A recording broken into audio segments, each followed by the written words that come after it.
Welcome to Truth Unto Godliness. I'm your host, Michael, and today I have a very good guest on the channel, Tom Roswell. Thank you so much for coming on. I appreciate you taking the time, considering also that we are trapped in a cabin in Iceland together. Trapped again, yeah. Yes. Trapped. Yesterday we were trapped here, well, sort of because of weather, and now there's been a weather warning everywhere in the country except here. So we're safe to go, but the car has broken. Yes. So we're trapped for another reason.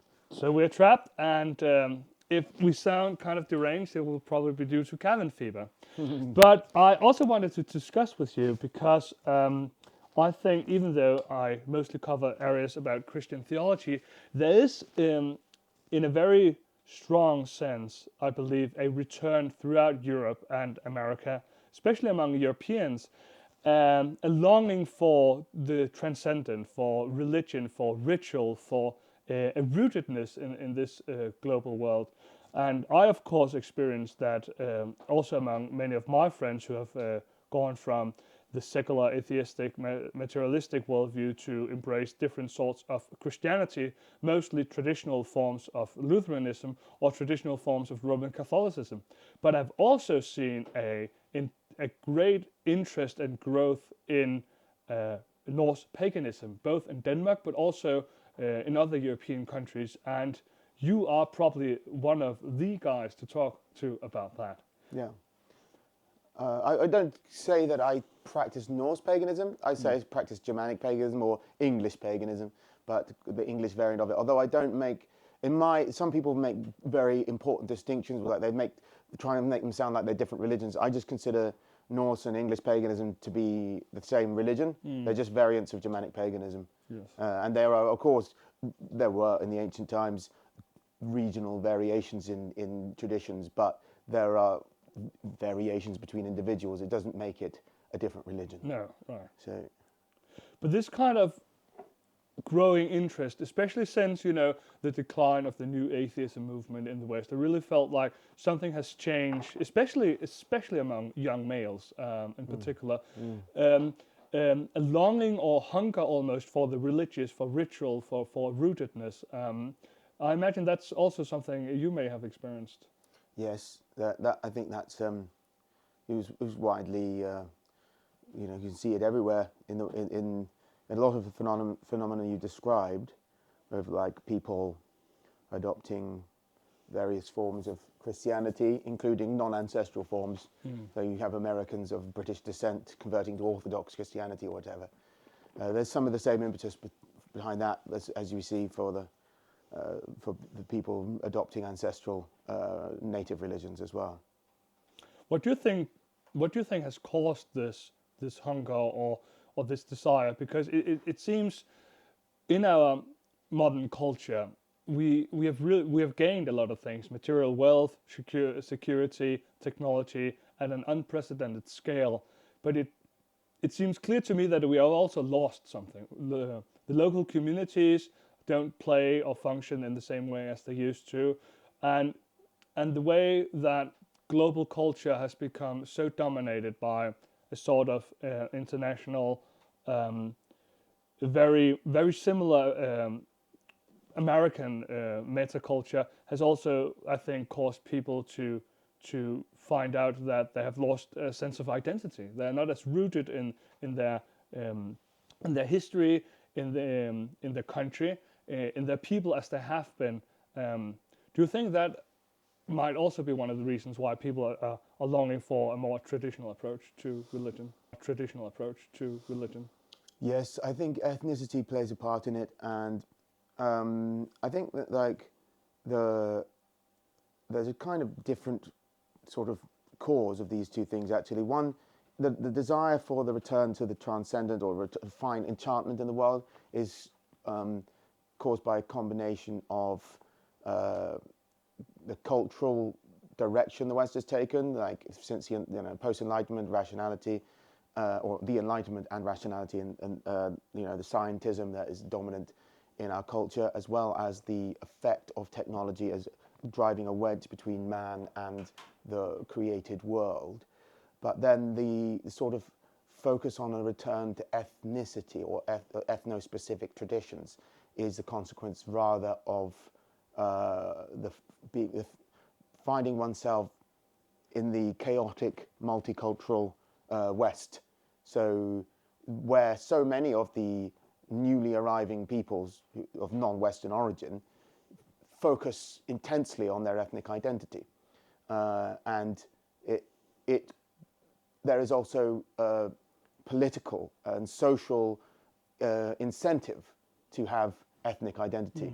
And the Western, particularly the Anglo-cultural tradition, is not to be ethnic, being an Anglo is specifically not to be focused on one's ancestry. It's to have ideals that are considered, rightly or wrongly, to be universal, and to assume that others who don't have those don't have them simply because of the barriers that their ethnic specific traditions, viewed largely as superstitious and primitive, have created between them and the final, crowning pinnacle of human achievement, which is Western liberalism.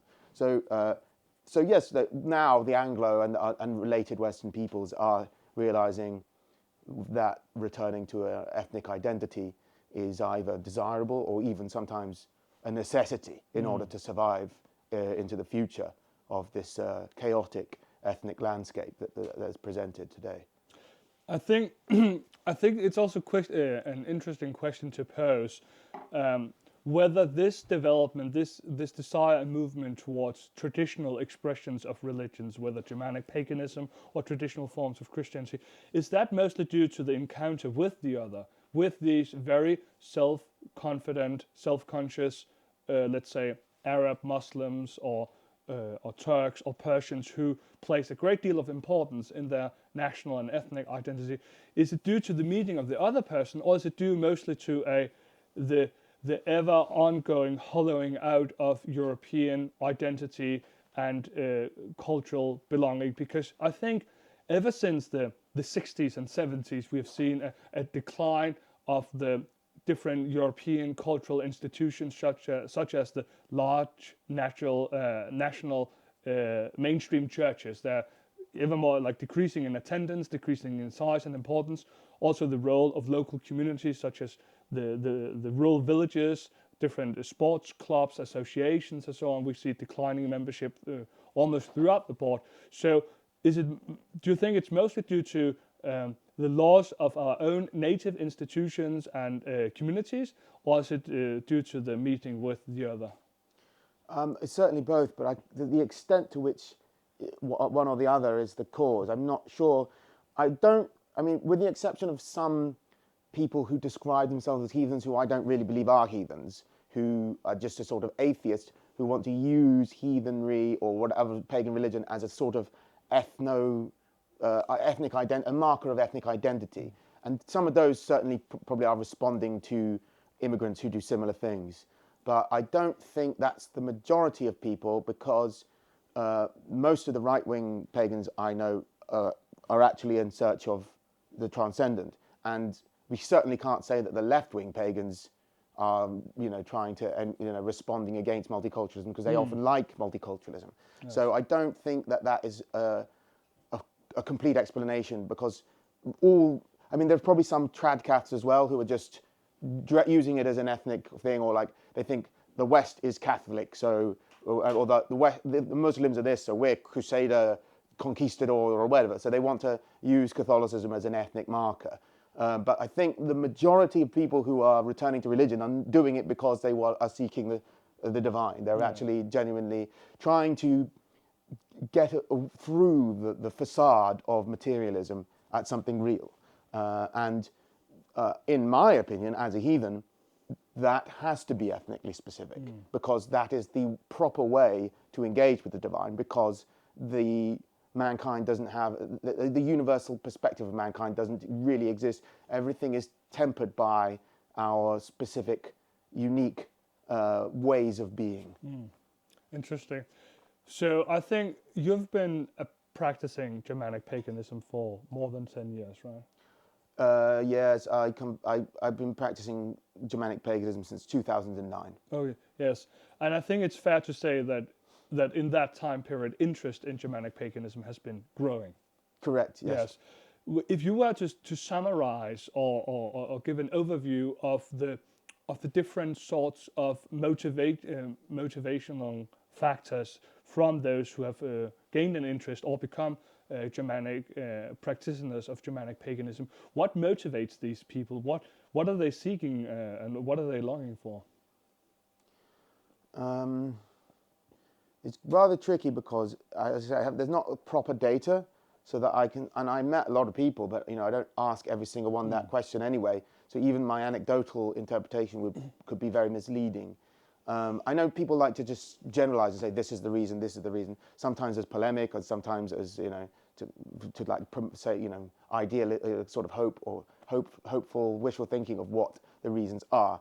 I mean, what I've certainly in the people I have asked, what I consistently see is that they see that and I mean this can be assumed anyway without asking, that the current the dominant cultural framework of the Western world is insufficient. It's lacking, and it's wanting in a way that ancestral customs are not. And that is something I wrote an article called "The Barbarians Aren't Going Away" in 2014, so 11 years ago, and I said that the pop cultural phenomena of celebrating medieval and medieval fantasy worlds.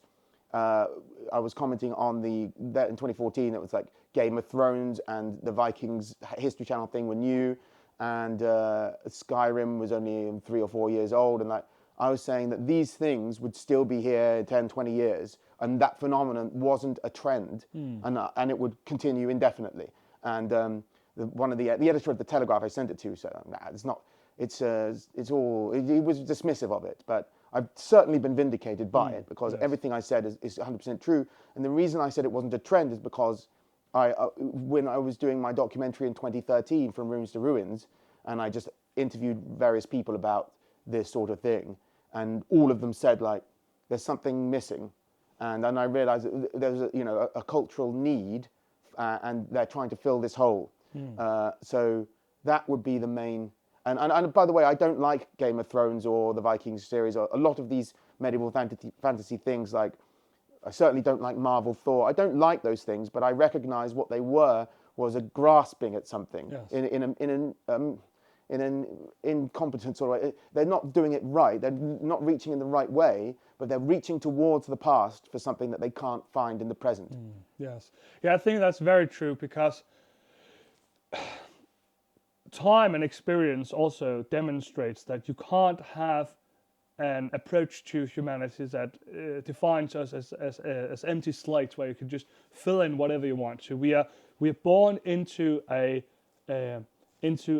community. We are born into a context, into a fellowship, and that's also a fellowship of fate. We don't get to choose our parents. We don't get to choose our mother tongue, and we are born with all these things that are given to us as an inheritance that we can't pick, that we can't just choose to create whatever identity we would like. So when we're given all this, if the continual emphasis is to discover yourself, identify yourself as whatever you want to, the amount of uncertainty and anxiety that breeds because you have to be the sole creator of yourself is, I think, very helpful. The expression of finding yourself is very misguided. The idea that the true self is there to be discovered through psychotherapy, like through talking, not tradition. So this ritual of talking will reveal some hidden part of the self. That's like a sort of myth of psychoanalysis,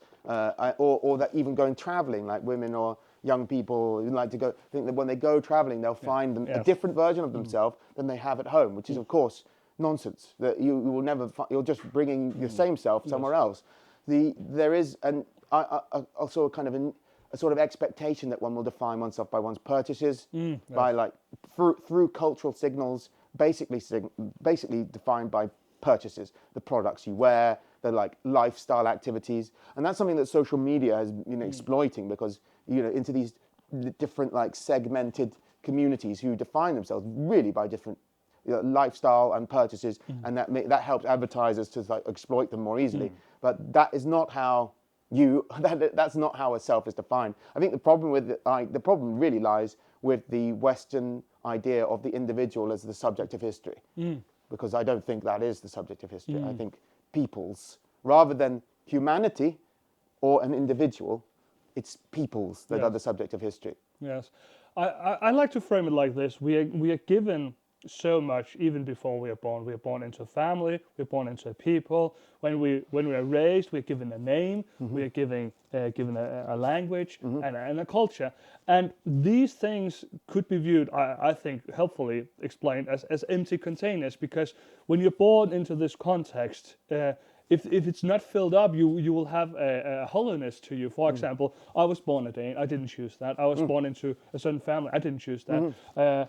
And if that is never filled up, if I don't learn anything about my people, my history, my culture, then these things that every person are given will just remain empty. But if my identity, if my language is built upon, is seen as a foundation onto which you can add this long history to see yourself as the newest generation of a people stretching back into time. It will root you in a concrete place. It will root you within a concrete context, so that so many of these questions that modern people are struggling with will be answered because you have been given an answer. You have been given meaning.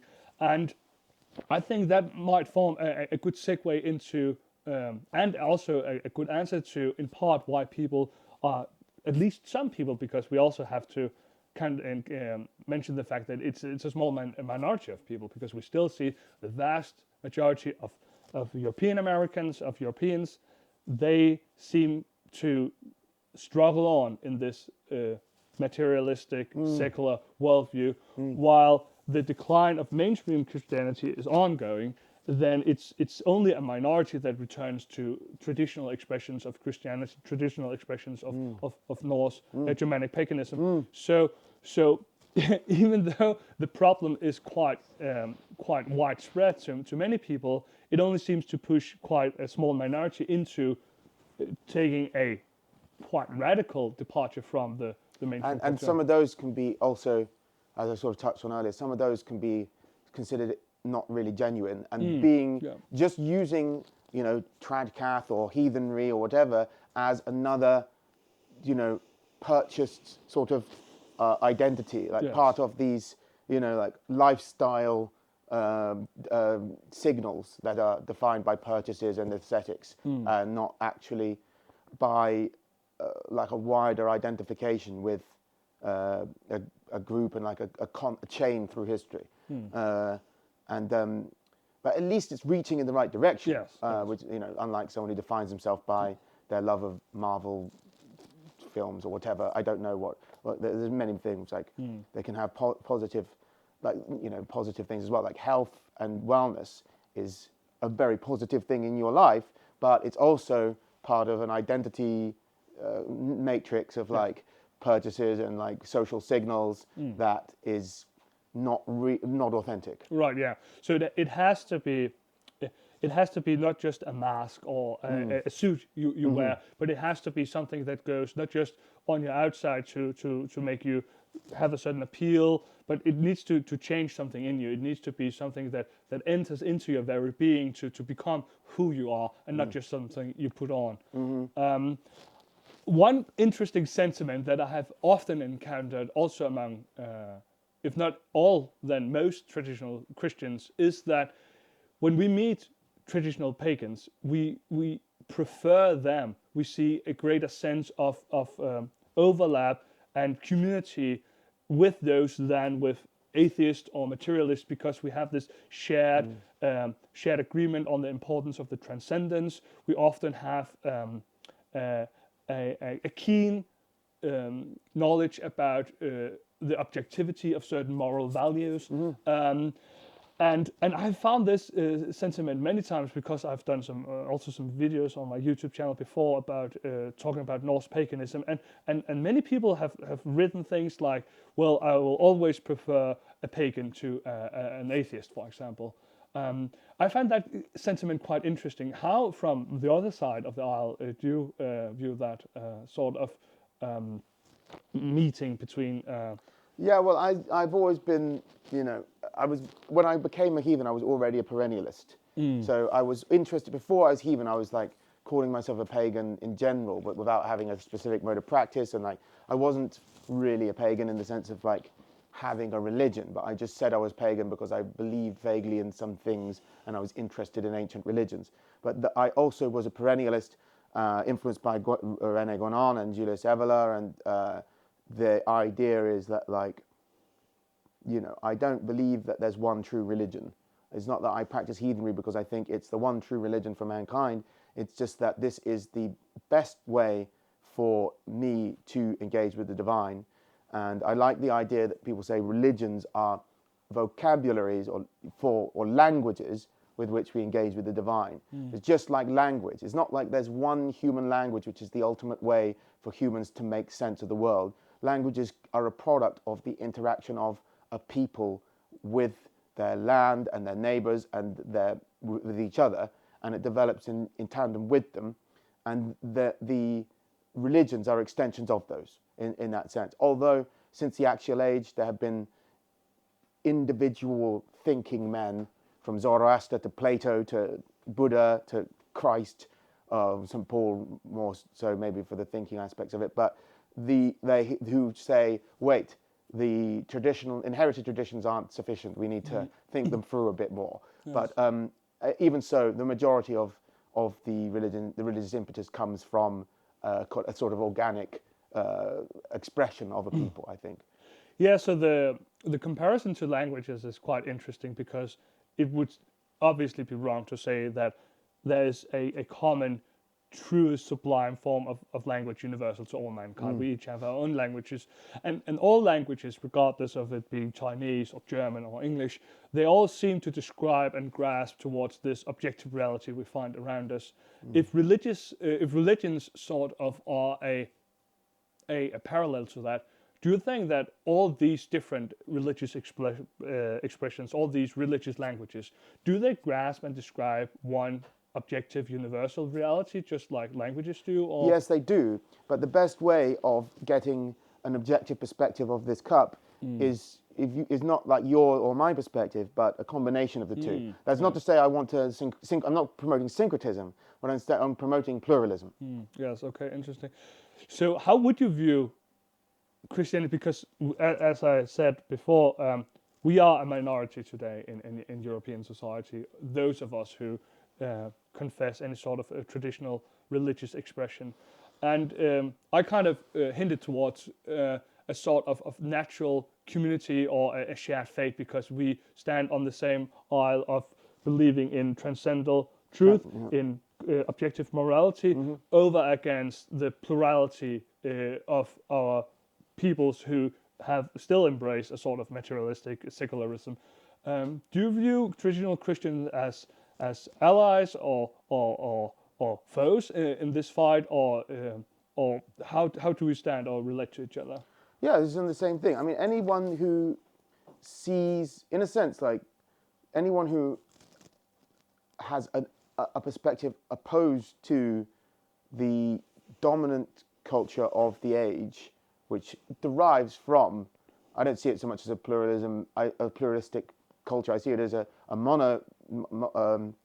monoculture, which comes out of Western Europe, like Holland, maybe originally Northern Italy and Holland, but more so spread by England and Scotland and later the Americas, from North America. But it's the scientism, materialism, like the idea, and liberalism. So by having a perspective of being and history that is in any way opposed to that, you are in some way an ally, and as all cultures are, and specifically within the West, it's just Christians and pagans, really. So, well, as in native cultures, because some of the other like shared theistic, fellow theists of the world who are in the West are actually still enemies because they choose to work against the interests of the natives. But globally speaking, like, they are all theistic traditional societies are allies against this evil of the age. But I'm not scared of it. I know it's going to lose because it's wrong, and it can't sustain itself. And also it just doesn't really spread as well as it thinks it can. It assumes the inevitability of its victory, but it's constantly failing when it is tried to export it. It does eventually seduce immigrant populations, but it takes several generations, and even then they pervert and twist it to their own ends. So it doesn't have a future in the long term. But whether Christians or pagans will emerge victorious from the ashes of liberalism, I don't know. No, time will tell. But yeah, I find it refreshing to see that the sentiment of a common struggle for traditional values in a society which is declining fast is a shared reality, because there aren't too many of us, so it would be difficult if we also had to fight, at least on that point. Yeah. I think this issue of Germanic paganism and traditional Christianity in the 21st century is quite interesting, because this is more or less the second encounter between these two religions, right? I mean, yeah. And they don't look the same as they did when they first encountered each other. No, certainly not. But in this encounter in the 21st century, do you think there are things that we can learn from each other?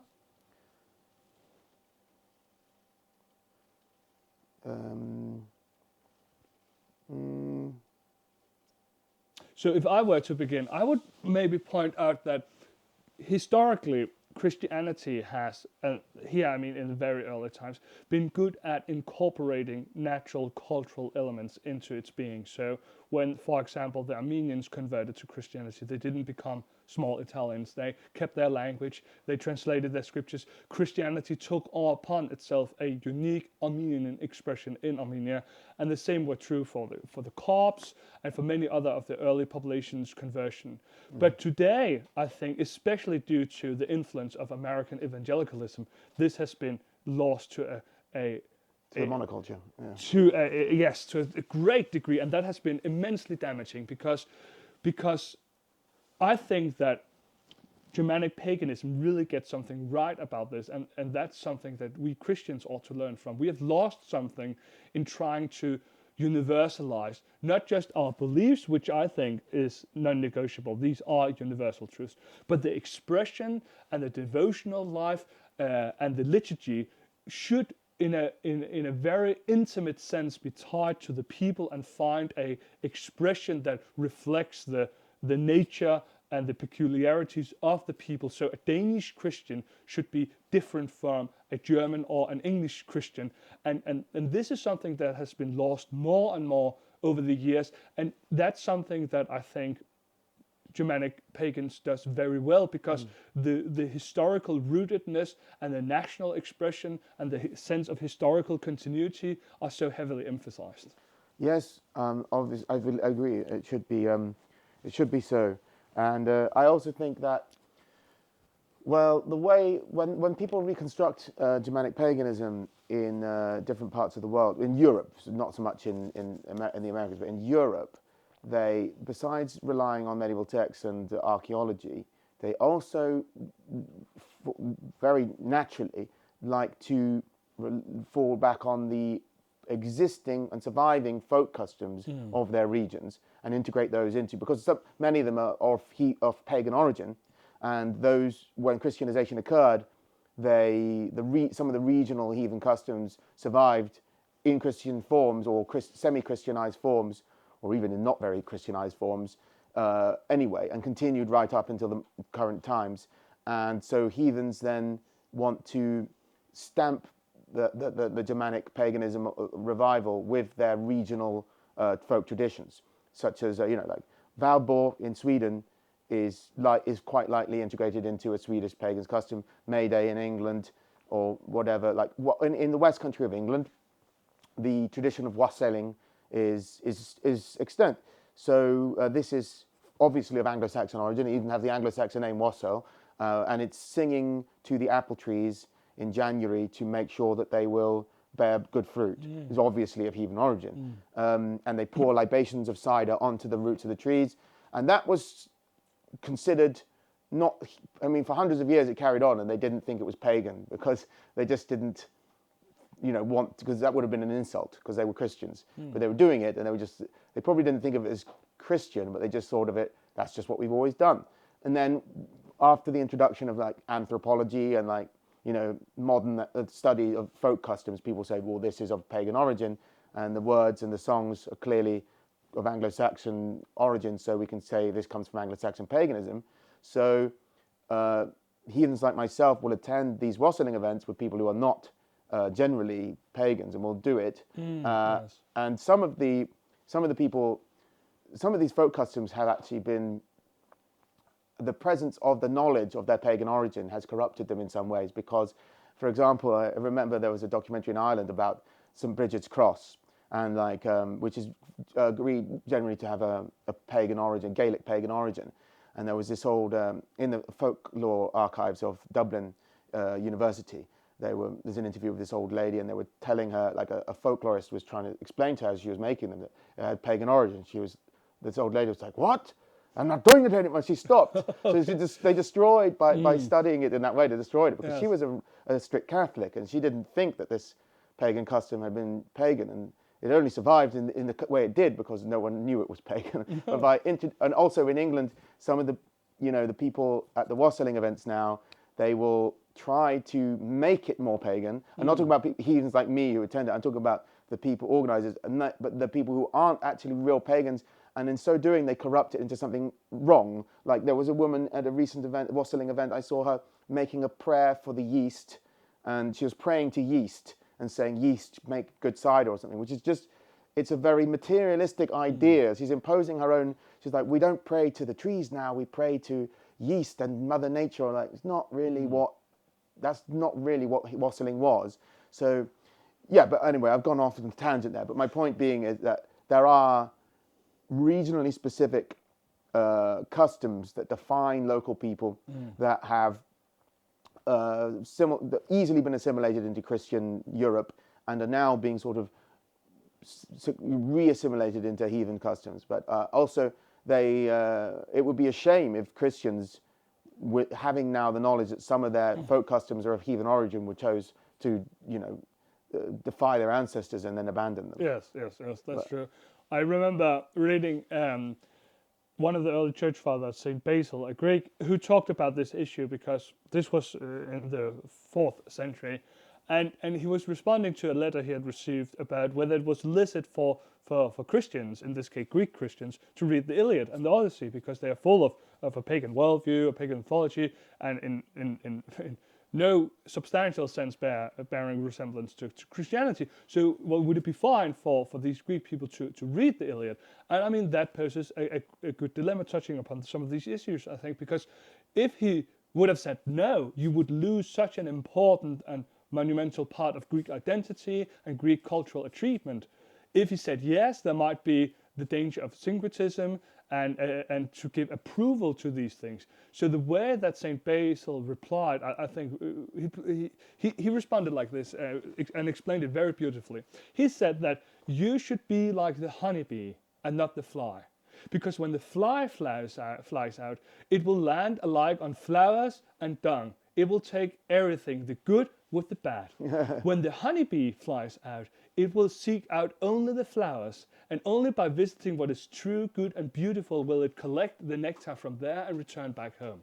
So be like the honeybee and not the fly. Discriminating. Yeah, exactly, discriminating. So so I think, for example, we see, if we should form a segue maybe to the first encounter between Christianity and Germanic paganism, I think that we saw that approach in the early medieval Germanic approach to paganism, because we didn't really have this sort of very harsh iconoclastic view. Rather, we saw authors such as Snorri and Saxo Grammaticus writing down these stories. Also, I think out of a sense, whether how conscious it was, I don't know, but out of a sense of out of a fear of losing these memories, losing these stories. There were some sort of importance to them that they wanted to keep them, even though they were pagan, and even though they had a heartbreak with the pagan religion as such, they still saw a value in these stories that should be kept. And I think that contrasts in some regard to, for example, Slavic paganism, where we have comparatively very little information compared to Germanic Christianity. Yeah. And that is interesting because when the Slavic peoples converted to Christianity, also in the 10th, 11th century, at least in Ukraine and then later on in other places, then we find very little. We don't have a Slavic or Russian Snorri, for example. I would say that you might be falling victim to survivorship bias there, because, of course, the Slavs converted a few hundred years after the Germanics, and so they're more recently pagan.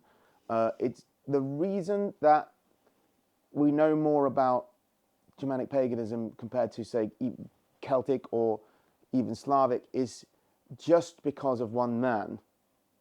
And it's only because of the unique tradition, it's just unique circumstances in Iceland that caused it to be preserved in the methodical way it was.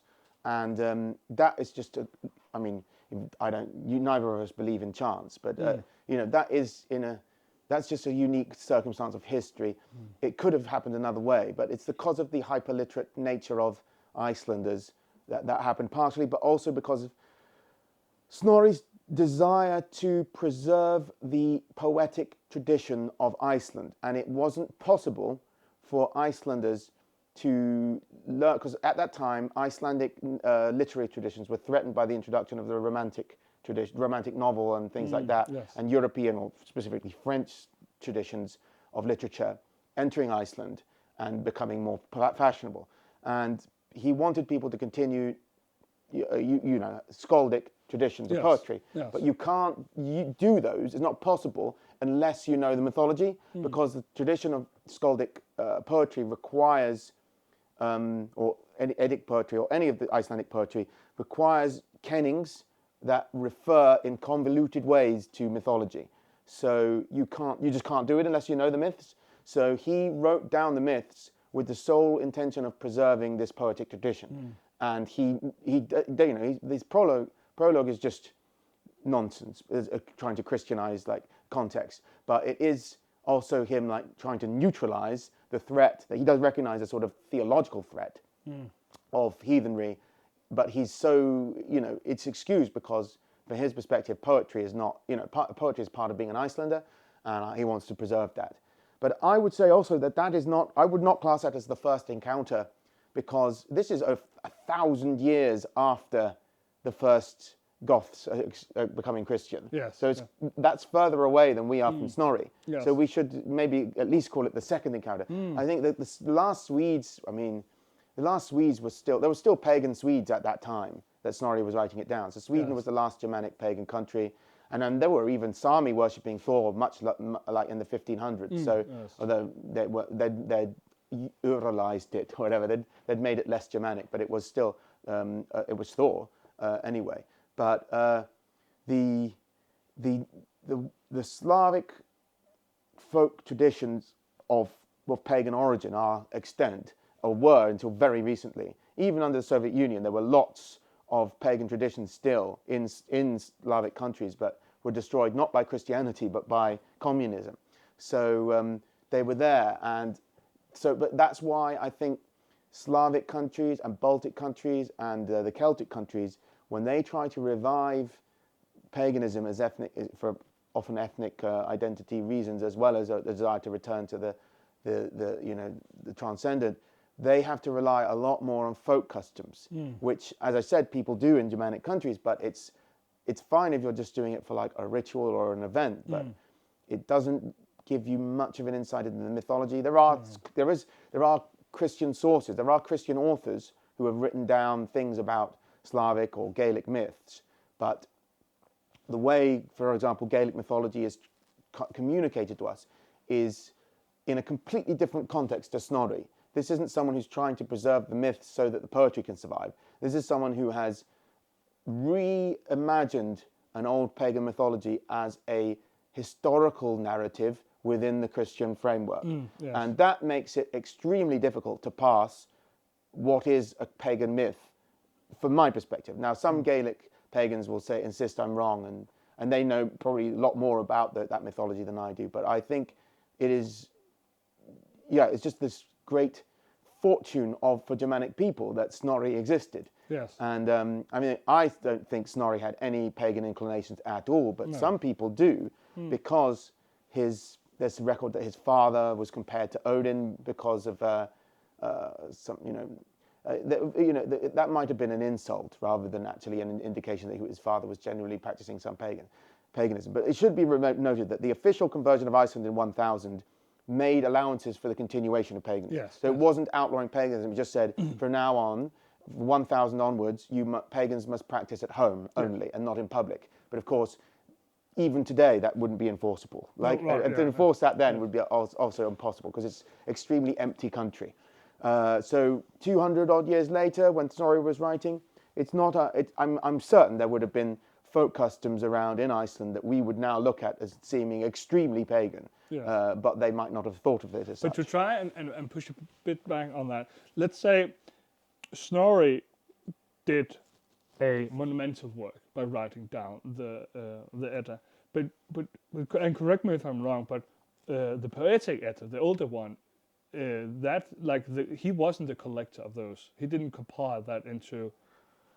He didn't write it. No. That's for sure. They definitely were composed. Some of the Edda and like some of the sagas. I think Njal saga is thought to be, for example, written by Snorri. We don't know all the saga authors, but within the sagas there are poems as well, and those poems are usually the author is attributed, and these are people who lived in the 9th and 10th centuries.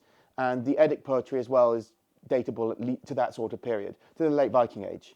And of course, we know from archaeological evidence that the stories contained within were earlier than the Viking Age. They predate the Viking Age. Yes. So the Poetic Edda is not a work of Snorri. The Prose Edda is Snorri's work, but the Poetic Edda, I don't think we can say, and we can't name an author like we can with the Skaldic poems. I was more so hinting towards, I think one should not and cannot de-emphasize the importance of Snorri, but had he never existed, it still seems to me that there were almost, in a certain sense, a national movement within Iceland to preserve these things, because we see it as a living tradition before they were written down. It must have been shared by a large amount of the population, that these myths were continually told, and somebody compiled them. So, for example, who compiled the Poetic Edda? Who made sure that these things were written down, so we have them from these late medieval manuscripts? So what the book that we now get called the Poetic Edda is not, you can buy it in a shop. It's not actually a version of a manuscript. It's a compilation of separate manuscripts put together that we can see as it's all the Eddic poetry from various manuscripts. All of it in the Codex Regius? The Codex Regius? No, I don't think so. No, not all of it is in the Codex Regius. Some of it is from other sources, from other manuscripts. Yes. But all of these, like the Prose Edda and the Poetic Edda and the sources are not.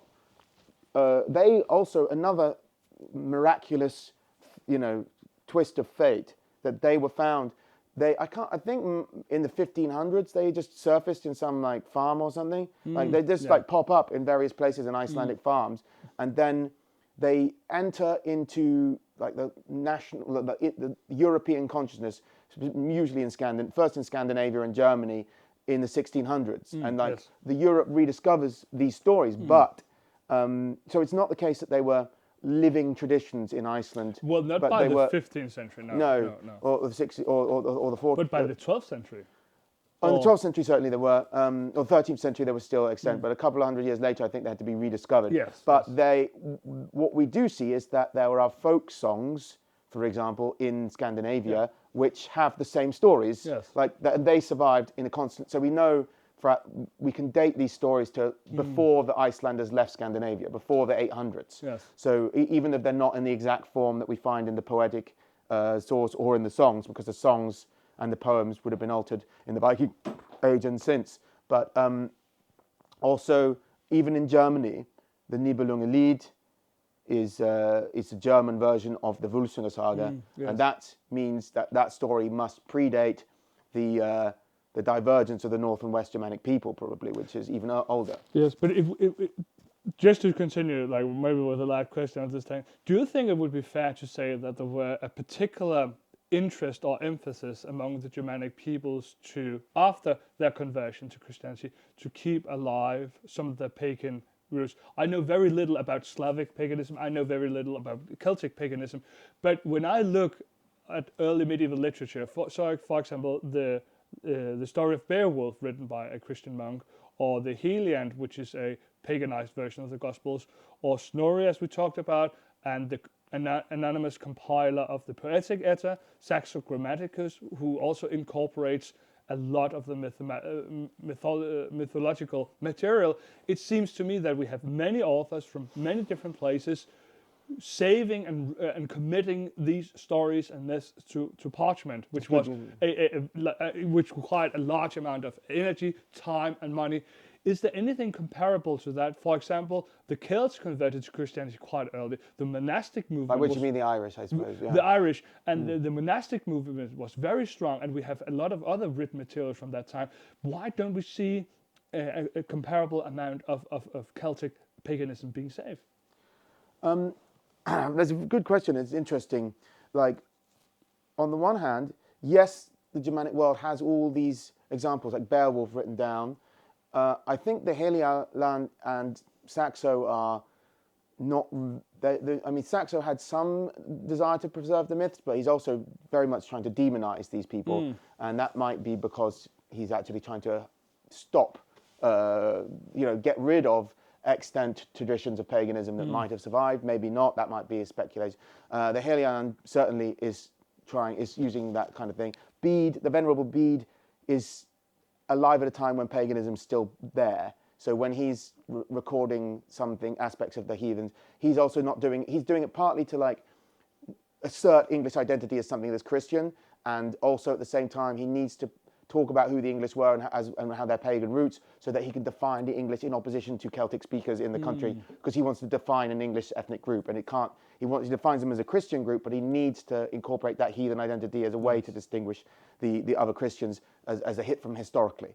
The Beowulf manuscript was almost not survived. It's that close to not surviving historically. Fires. There's fires in. It was saved from a fire, I think, in the 1700s, and there are countless lost manuscripts, probably across not only Germanic Europe but all over Europe, because vellum is tasty for insects. So, like the kind of they wrote on skins of calf skins, and it gets eaten by moths or whatever, and also a lot of it on paper gets burned or otherwise. It's hard for a manuscript to survive that long. So. We've lost so much, so we also have a survivorship bias, where we're saying Germanic people are more likely to write these things down when we don't know that. And also, we know for a fact that, for example, in England, you have the bishop. I can't remember the name of the bishop off the top of my head. I've forgotten his name, but he says "Quidem ineldius cum Christo," because what has Ingeld to do with Christ? Because he was fed up with the monks when they get round for the feasting table in the monastery, they were all telling stories of Germanic heroes like Ingeld, and that is in Beowulf mentioned, I think. Beowulf is an example of that. Saxo telling these stories is an example of that. So these stories certainly were being told by literate Christian monks for entertainment purposes. We also have one of the earliest known English poets, Caedmon, and he is survived because he was so devoutly Christian. And one of the things he says when he's passed the lyre, like passing around the lyre, and everyone's singing songs about traditional English paganism, and he's like, no, I'm only going to sing Christian stuff. And that's why he's remembered so well, and his poetry comes back, because he was turning the tables and saying, no, we have to be more strictly Christian in that. So on the one hand, certainly there was a widespread, like perennial Germanic tendency, even among the most clerical figures, to preserve pagan things. And I mean, there were also monks in 10th century Anglo-Saxon England writing down magical spells which invoke Woden to rid people of diseases. So that's what the most pious Christians were doing hundreds of years after official conversion. So what were normal laymen doing? I mean, obviously there were lots of things that we would see as very pagan. Yeah. If we can see like a Christian priest or monk invoking Woden. So, but I don't know for sure. I think I'm hesitant to say this is a Germanic tendency uniquely because many of these things could have happened probably did happen among Slavs too. It's just someone probably burned the books or by accident or on purpose, whatever. But then we would almost have to propose that, let's say, Slavic pagan books and codices were more likely to get lost through fire than Germanic pagan codices, which I don't think is true. So well, the Irish were very literate from an early age, yes, so exactly. in their case, it's harder to make that argument. Yes. But so it's but surprising things get that. lost. Yeah, I think it's because I also think it's like almost a miracle, as you said, that we have as much as we do have. Yes.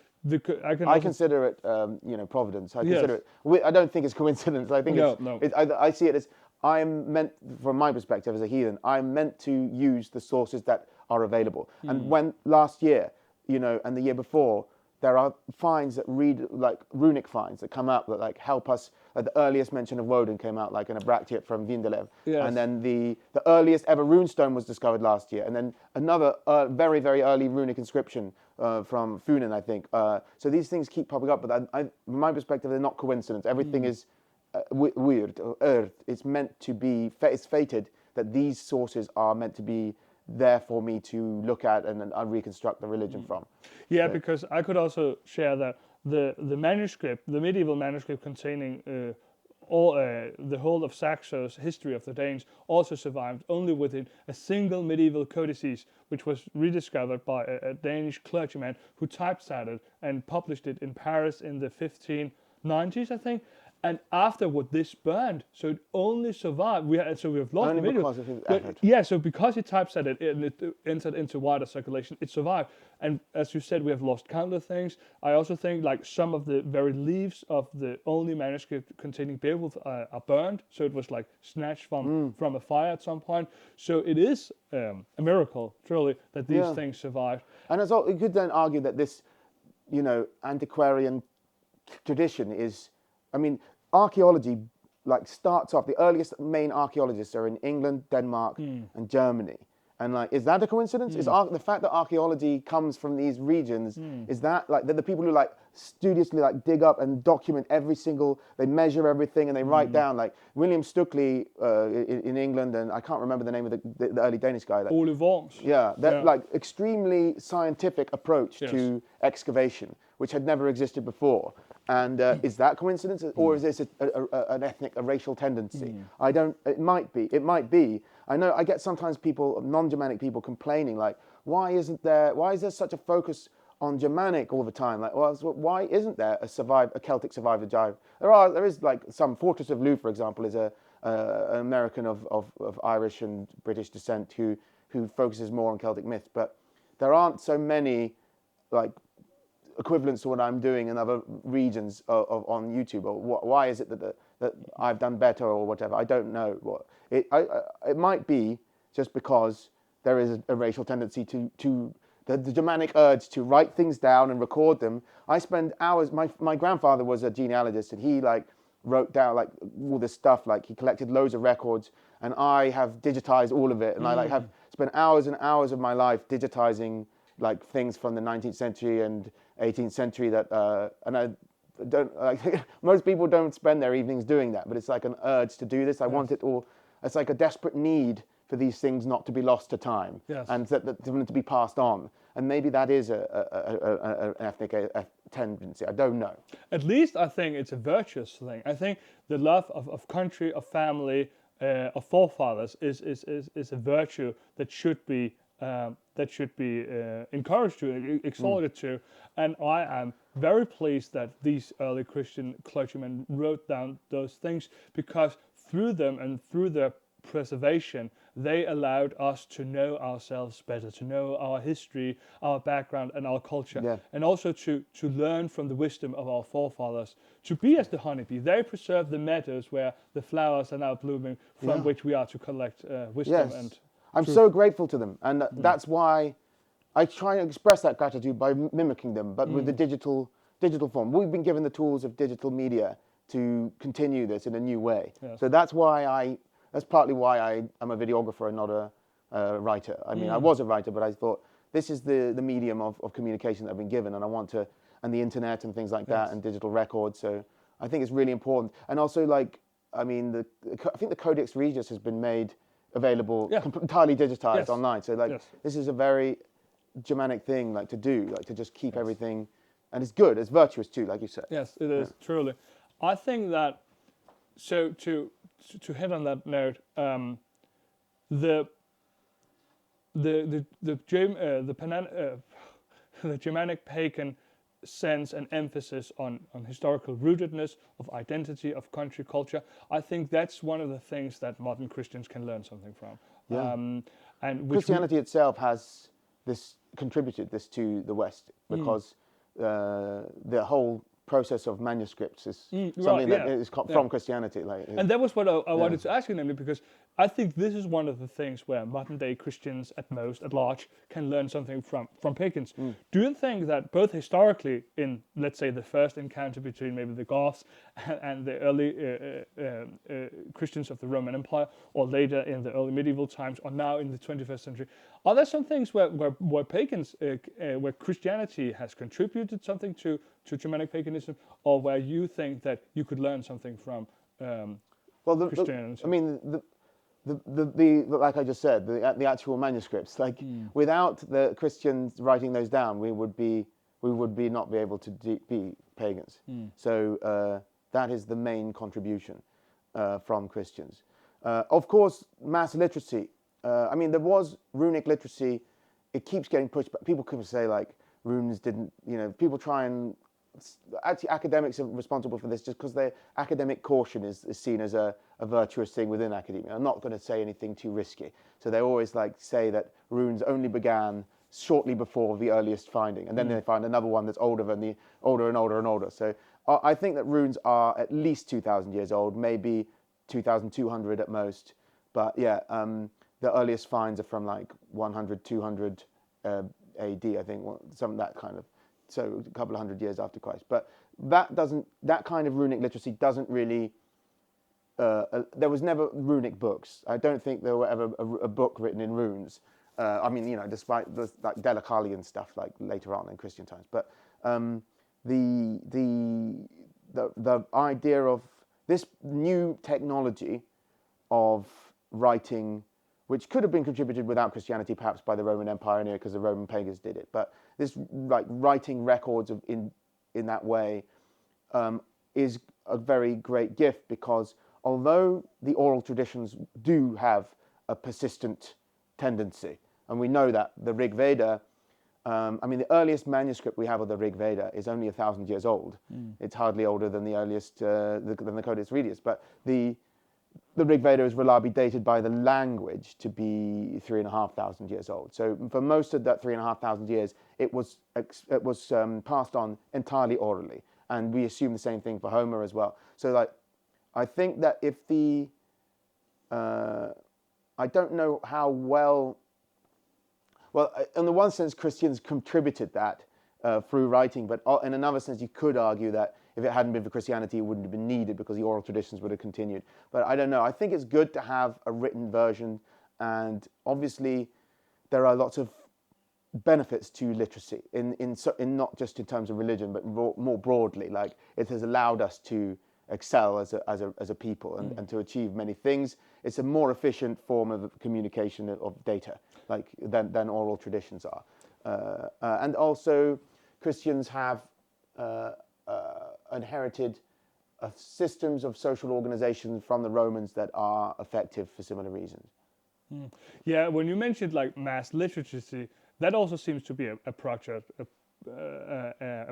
of maybe this emphasis you see after the Reformation on the importance of the individual to read, to learn, to study. Because, of course, in urban populations in the Roman Empire, you also had literacy, but not as something universally applied to only among certain classes. So, but they did write many things and produce many things, but these things were just not read by many. I mean, I knew an illiterate in my village he was 70 years old and he died a year or two ago. Oh, So wow. we have illiterate still. Like it's not a, I mean, literacy, and obviously Christian medieval Europe, the majority of people were illiterate still. Yes. And I think even after the Reformation, a lot of the people were illiterate. Yes, but I think the yeah. Reformation began that movement. Yeah, right? And the Luther's tendency to, emphasis, yeah. when I said mass literacy, I mean just even having, like the rune masters formed like a literate pagan class already before any Christian influence. But I think obviously the number of people within a Germanic society who could read and write runes was probably less than the number of people who could read and write once there were monasteries. Yes. Because the monks weren't aristocrats; they were just, like, you know, almost like a middle class in some cases. So whereas like rune masters were quite a small minority of people. It's hard to say for sure how many people could read and write runes, and obviously we can see some runic inscriptions that are quite bad. So some people having a go, you know, they're not that great at it. So yeah, That's very interesting. so I think that digital technology provides an opportunity in the sense that the oral tradition can be revived and also in a more advanced form, because cinema is what like Wagner was reaching towards, he called total art. Yes. And the opera was the total art of the 19th century, but cinema is more total than opera, because literally every single form of human art can be contained within cinema. You can have sculpture in cinema, you can have painting in cinema, you can have music in cinema, you can have dance in cinema, you can have storytelling in cinema. Every single one can be encompassed within cinema. So it is the ultimate total art of mankind, and specifically the West has developed it. So cinema is, I think, an amazing and important development of modernity that I love, and it has allowed the preservation of ancient stories, because we have the Homeric epics in cinema. We have sagas committed to cinema. So that is something. Modernity is not all bad. Technology is not all bad. It just has to be employed in certain ways, and cinema is an example of how it can. And it's also an example of how it shouldn't be, because there are no shortage of terrible films. There are documentaries about people like the British Empire or like the Wild West had people like that. It's not that we don't have heroes anymore, it's that we've lost the capacity to worship the hero. I think Thomas Carlyle touched on this somewhat, but there are people all the time doing things that are undeniably heroic. But what we've lost is the ability to focus on them and celebrate them and remember them properly. Instead, because we focus so much on, weakness and suffering and the other as like the subject of narrative, and that people I don't think people will reject in a cinematic form a conquering hero. In fact, in the 1980s, the unstoppable hero was still a very common subject, and in Schwarzenegger films and things, like the guy who does people firing machine guns at him and for some reason that never hit him. Yeah. Like this is old James Bond films as well. So people want that. Still, the desire for it's still there, and the heroes are still there. All that needs to change is that our capacity to celebrate them properly and to write stories and depict stories where heroes are central.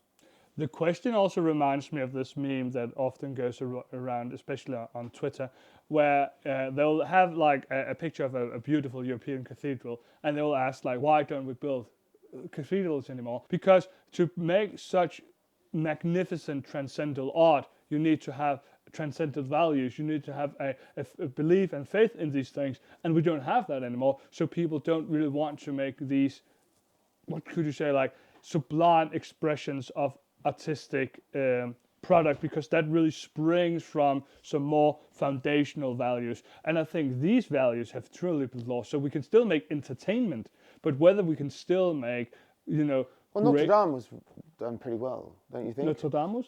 No, Notre Dame Cathedral. Oh, right, yes. I think they can do it. They've rebuilt it. They can show that they can rebuild it. We have the skills still. Yes. We have the ability, and there is a desire for it. Yes.